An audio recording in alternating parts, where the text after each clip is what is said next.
Hey guys, so for today's news summary, we got some crazy things because we have a fish that sold for $3.2 million. And the drama with Maduro is not done because he was shouting in the courtroom that he's still the president of the country. And apparently South Korea's president said that hair transplants are essential for the survival of men. And one of the pettiest things we've ever seen from Trump happened today. So some crazy stuff. So apparently this bluefin tuna fish sold for 510.3 million yen, which is about $3.2 million. That's crazy. Well, let's start with my fish, because who buys a fish for $3 million?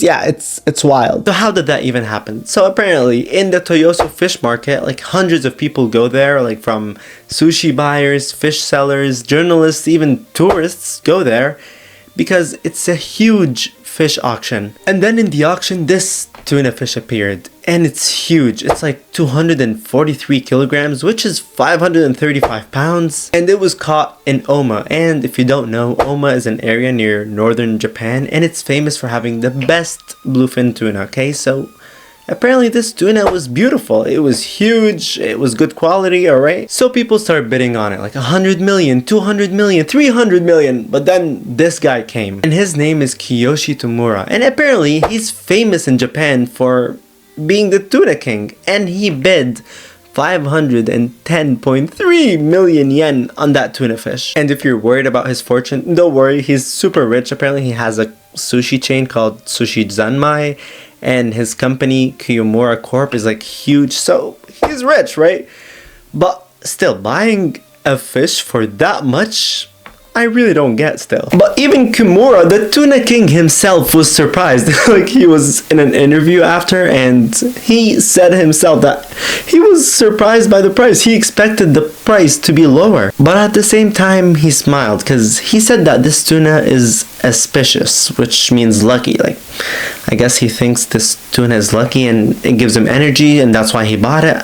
I don't know, but that's a crazy amount for a fish. But for the luck part, apparently in the fish auction tradition, whoever buys the first tuna has a good luck for a year. So I guess he didn't pay the 3.2 million for the tuna itself, but he also bought it for the luck.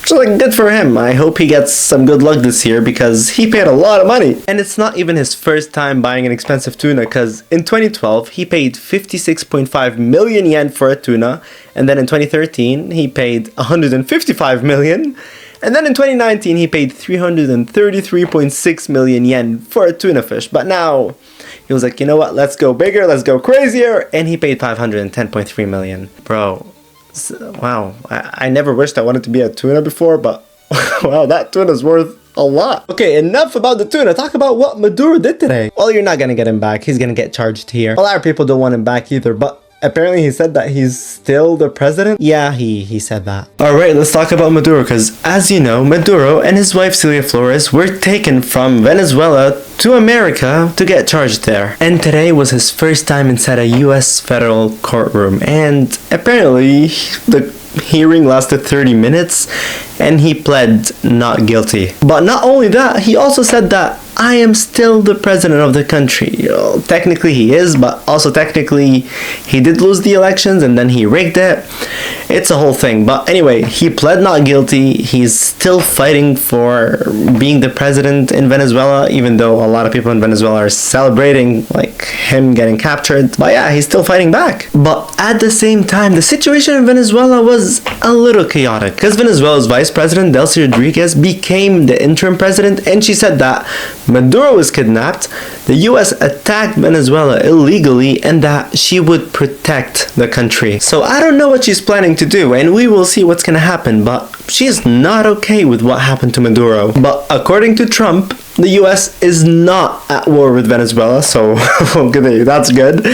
And also, as we know, the US will run Venezuela temporarily, and that the goal for Venezuela is to have a new government that's not like Maduro's. But speaking about the new government in Venezuela and that whole thing, I gotta tell you about this petty story that came out, because this is one of the craziest and pettiest things I've ever seen in politics. I've ever seen ever, because listen to this. So you know this woman, right? Maria Corina Machado. She won the Nobel Peace Prize this year. Remember, the same peace prize that Trump really wanted to win. And she's a famous opposition leader in Venezuela. She has a bunch of supporters. So when Maduro was captured, everyone thought, yeah, obviously now Trump is going to make Machado the president, right? Their relationship was good together. Well, not really, because Trump said that it would be very tough for Machado to lead and that Machado does not have enough respect inside of Venezuela. But thing is, no one even expected that. But then there was a source from the White House, and that source said that the reason that Trump didn't pick Machado was the Nobel Peace Prize. Because the anonymous White House source apparently said that Trump said if Machado had turned down the Nobel Peace Prize and said that, oh, I cannot accept it because it's Donald Trump's, then she'd probably be the president today. Which is crazy. You didn't pick her because of the Nobel Peace Prize? And what's even crazier is that when Machado won the Nobel Peace Prize, like, I don't know, like a month, 2 months ago, she said that I dedicate the Nobel Peace Prize to Trump, right?